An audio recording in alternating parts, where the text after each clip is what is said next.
15 միլիոն դրամը ինչ է արել կարգալույց հռչակված Արման Սարոյանը։ Մայրաթորի փաստաբան Արա Զոհրաբյանն ահազանգում է, որ նախկին եպիսկոպոսը տնօրինելով Մասյացոտ ընթեմի հաշիվները աչ ու ձախ վատնում է փողերը։ Ապրիլի 1-ի դրությամբ արդեն ավելի քան 15 միլիոն դրամ նա այդ հաշիվներից դուրս էր հանել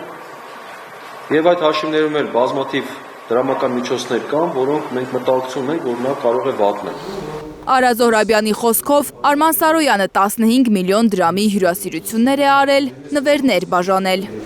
Որոշակի նվիրատվություններ են տվել այլ անձանց, հյուրասիրություններ են կազմակերպել, աշխատավարձեր են վճարել այն անձանց, ովքեր որ միացել են Արման Սարոյանին։ Մասյացոտ ընթեմի ֆինանսական թղթաբանությունը կարգալույց եպիսկոպոսը անում է իր հոգևոր անունով Գևորգ։ Իսկ հարկադիր կատարումն ապահովող ծառայություն ներկայանում է Աշխարհիկ անունով, տեղեկացնում է փաստաբանը։ Հարկադիր կատարողին դիմելուց, օրինակ ստորագրում է Արման Սարոյան է գրում, ստորագրում է ոնց որ թե ՍԱ եւ ես դա կտրամադրեմ լրագրողներին։ Այսինքն ոչ թե որպես հոգևորական։ Չէ, ինքը Արման Սարոյանն է դիմում եւ ստորագրությունը տեսեք ինչպես է։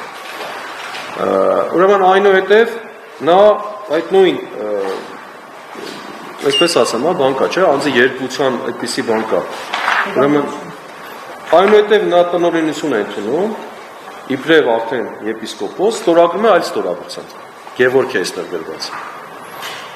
Մի քանի օրվա տարբերությամբ։ Մասյացոտ ընթեմը զավթած կարգալույց եպիսկոպոսը խաթարում է համայնքի հոգևոր կյանքը։ Թեմի նորանշանակ առաջնորդ Հայր Ռուբենը մինչև հիմա չի կարողանում մտնել առաջնորդարան։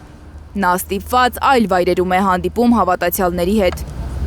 Ըստ նրա, թեմի նախկին առաջնորդ Արման Սարոյանը ապօրինաբար ծառայությունից ազատում է քահանաներին։ Վերջին երկու դեպքը գրանցվել է քահանաներին նամակներ ուղարկելով, որ նրանք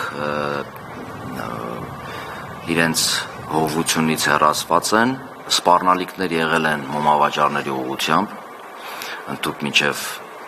ընտանիք գնալ, տուն գնալ։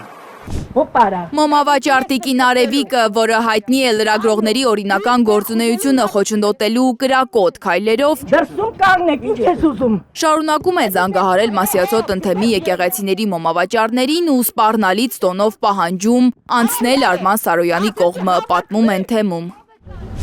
Իսկ ինչու Մայրաթորը իր իրավունքները պաշտպանելու համար չի դիմում միջազգային դատական ատյաններ։ Պետության դեմ կապված որևէ քայլ Վեհապար Հայրապետի կողմից միշտ եղել է բացասաբար, այսինքն չի թույլատրում, որ օրինակ մենք բողոք գրենք միջազգային կառույցներին, այստեղ տեղի ունեցող որոշակի խնդիրների համար, զուտ պետության վարկանիշը չվնասելու համար։